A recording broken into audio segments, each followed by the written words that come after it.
I'm definitely going to be using this channel in future. First time I've seen some really good commentary alongside a walkthrough video, and it makes them far more interesting to sit through. I don't think I got off the third screen of this as a kid.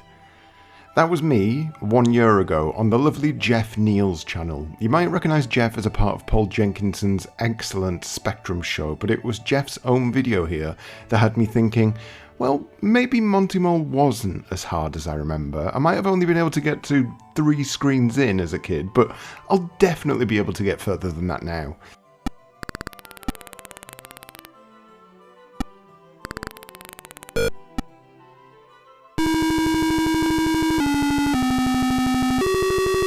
I was wrong, and my comment to Jeff a year ago was 100% correct, because Monty Mole is an incredibly frustrating experience, especially if you consider the inability to save scum your way through some of these sections. Completing Monty Mole the old-fashioned way must have felt like pulling teeth, because it is out to get you. It is vicious.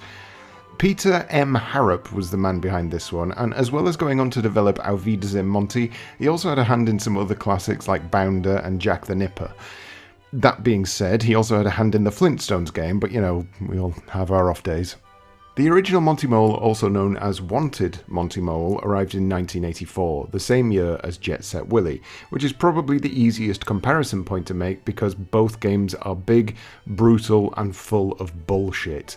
It's ZX Spectrum bullshit, mine, not just any kind of bullshit. It's the bullshit that you just came to expect from any game on the ZX Spectrum prior to 1989. And so, regardless of its issues, Monty Mole garnered a bit of a name for itself. Enough of a name that sequels are on the cards, at least.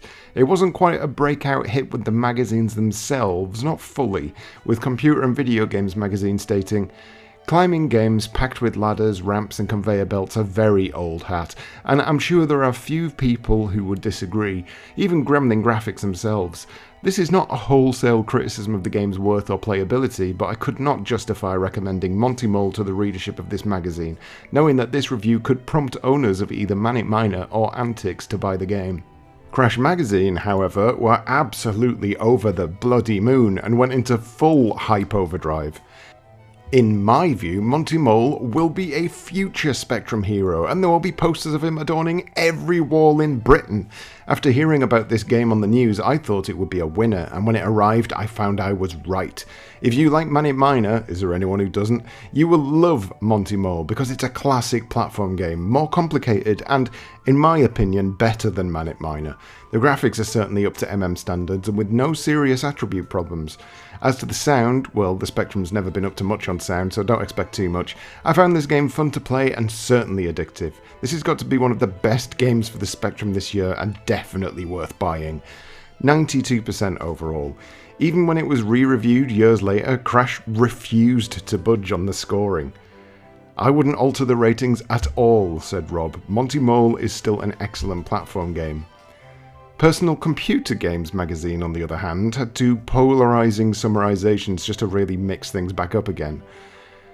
Peter Walker said, "Monty Mole owes much to Miner Willy and seems set to become as big a star. The graphics on this game are magnificent, as good as any I've seen on a Spectrum. The movement is very smooth, Monty himself is a graphical masterpiece, and his walking, jumping and climbing is a delight to watch. The sound effects are not brilliant, but otherwise this is a marvellous game." This followed by Martin Smith, who says, "The game was given a lot of free publicity by being featured on television. It looked good then, and graphically it is brilliant. However, as a game concept, it leaves much to be desired. A couple of years ago, it would have been hailed a great step forward in computer programming. Now, after games like Jet Set Willy, the exploring unknown caverns filled with crazy hazards is rather old hat. The graphics are without doubt the best ever on the Spectrum, though Monty Mole is difficult to control, being so large, and this causes some problems when trying to get out of a tight corner quickly." Now, you may have noticed mention of Monty Mole being on the news a couple of times throughout these magazine reviews, and that's due to a spot on BBC News just before the game was released.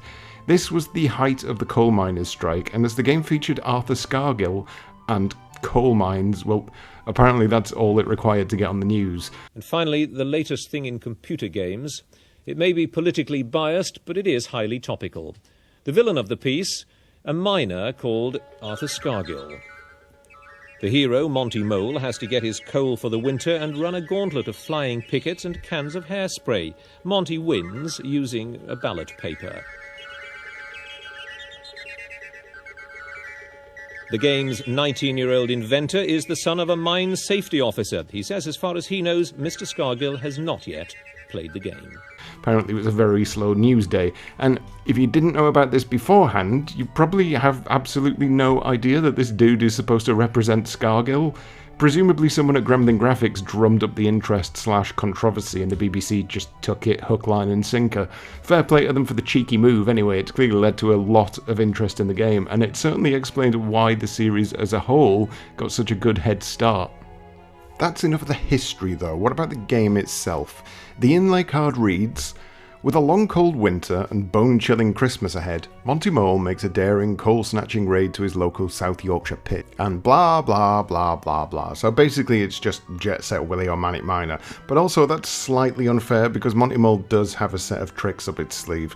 The levels are expansive like Jet Set Willy, but with a much more linear route to completion. You can't go off in varying directions, which honestly suits the game just fine, but the levels aren't confined to single screen affairs. You'll sometimes have to loop back around to areas you've visited in order to mop up any items you've missed.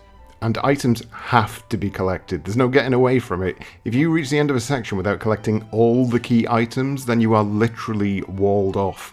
No way forward, and you'd be better off just ending the game there and then, because you'll either have a nightmare getting back the way you came, or it'll just be actually impossible. This is very much a game that looks like it provides the player with agency while giving them none. There is almost always a very specific way to do everything. One of the more confusing matters to deal with are items outside the key items themselves that you need to collect. For one thing, it can be difficult to understand even what it is that you're looking at, whether it's an enemy or something that can kill you, and secondly, the game doesn't give you any indication as to what the item does. It's entirely trial and error.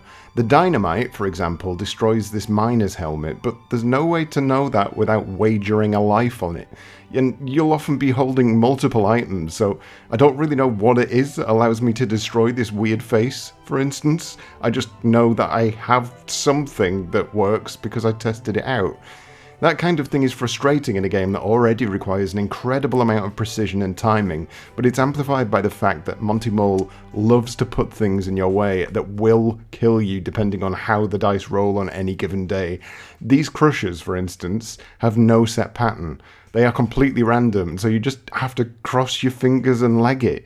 This section where you're climbing down the mineshaft toward the start of the game will see debris falling down, and sometimes it happens within seconds of appearing on the screen, which teaches you that you should never stop moving when you reach a new area, apart from when you get to this section, in which a minecart will instantly kill you as soon as you enter the screen, unless you very, very carefully tap your way up there. Monty Mole is full of stuff like this, and I could just fill up the video with all the ways the game decided to screw me over, but it's also another game where I can probably say, if I had infinite lives, or the game provided you with extra lives in some manner, the frustration likely wouldn't be as high. It'd still be somewhere close to the stratosphere, but it wouldn't be orbiting Neptune.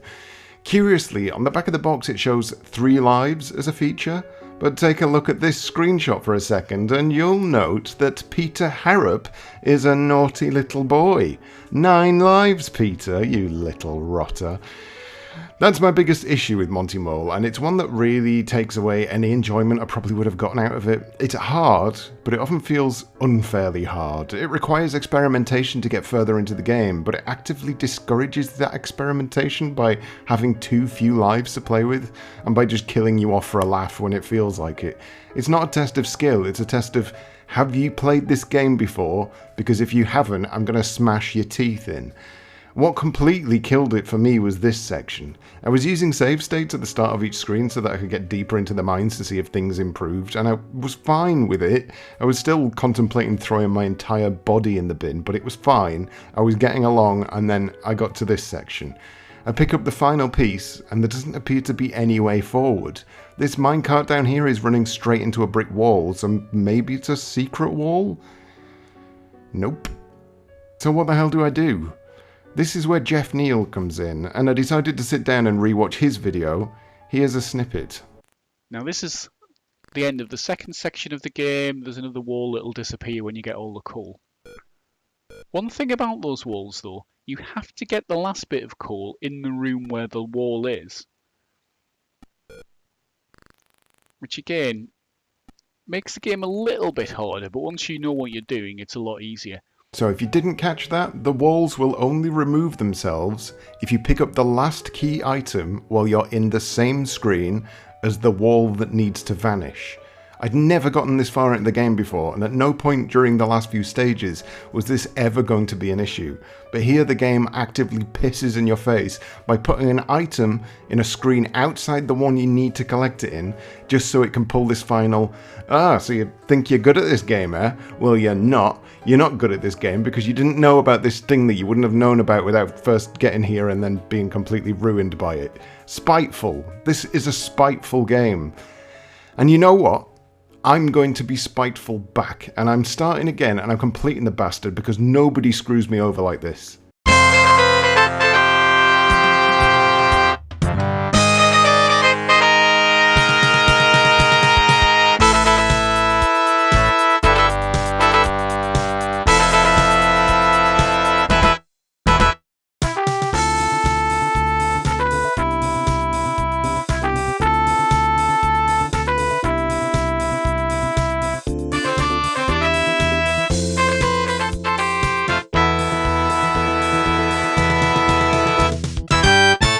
You know what? Going back through Monty Mole this second time, there's a few things I notice. I am just better in general. I'm still using save states because I don't have a 12-hour charity event I can use an excuse to get better.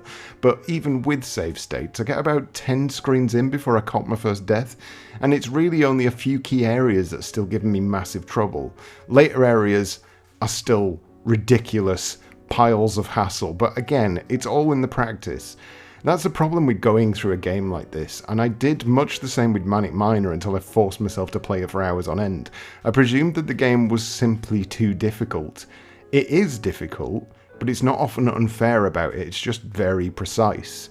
Monty Mole falls a little short of Manic Miner's excellence, however, with a few awkward missteps and a few hazards that really should have been better programmed, and... oh shit. Oh bollocks, I've done it again. I've bloody done it again.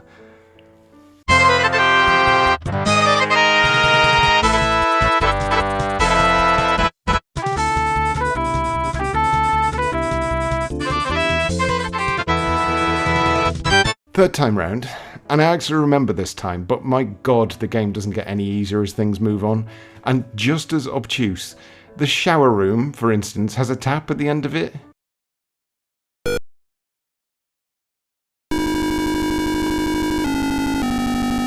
How do you get past the tap if touching it will kill you? Well, you need to go and pick up this shower head. That will kill the tap, because that's how things work. One of the hardest rooms to deal with, this one, full of awkward jumps and even more awkward enemy placements. But you know what really got me? The thing that made me rock my head back and laugh like a maniac because I'd finally lost the plot? This lava on the bottom of the screen doesn't hurt you. A magical bloody tap that's allergic to shower heads, that's dangerous, but lava, nothing. No problem. But I've done it. I've done it using save states, and that's that. That's me done. But, you know what? I think I've broken through some sort of pain barrier, because for the life of me, as much as I hated going through this game, and for all of its ridiculous logic, I want to go back to it. I want to go back to it because every time I had to start over, I got a little further before losing a life. And the random logic that the game employs no longer held any weight when I knew the bizarre solutions at hand. Monty Mole is a bizarre game. It's a game whose worth is based on the amount of salt it generates. I literally completed this game because it was such a spiteful little shit that I wanted to show it who was boss. But on completion, I wasn't necessarily glad it was all over. I was instead curious to see how far I could get with the stabilizers off. Is Monty Mole a good game? I don't even know how to answer that. There are so many flaws throughout, so many things I hate about it, And yet I want to get better at it. I want to be able to, if not complete it, get as far as I can with just the 3 lives on offer. Will I curse out those damn crushing machines? Yes. Will I consistently forget about that one key item that you have to get before the other key item so the damn wall opens? Yes.